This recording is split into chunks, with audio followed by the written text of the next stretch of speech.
மழை பெஞ்சதுனாலையும் சரியான வெயில் சன்லைட் இல்லாததுனாலையும் தண்ணி இந்த பூக்கள்ல தேங்கி இருக்கிறதுனாலையும் இந்த மாதிரி ஆகியிருக்கு.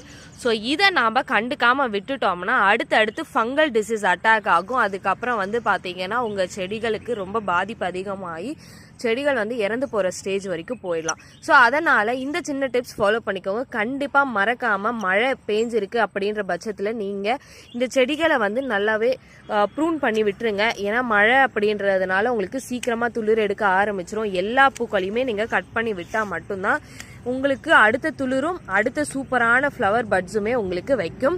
ஸோ பட்ஸில் நீங்கள் பார்த்தீங்கன்னா தெரியும் பூக்கள் நல்லா இருக்கா இல்லையா அப்படின்ற அந்த பட்சத்தில் நீங்கள் கட் பண்ணி விட்டுட்டு அதுக்கு ஏதாவது ஃபெர்டிலைசர் கொடுத்தீங்கன்னா நீங்கள் சூப்பராக அடுத்த நியூ ஷூட்ஸ்க்கான க்ரோத்தை என்ஹான்ஸ் பண்ணுறீங்க அப்படின்னு சொல்லிட்டு அர்த்தம். ஸோ இந்த மாதிரி சின்ன சின்ன tips of flowers and gardens பற்றி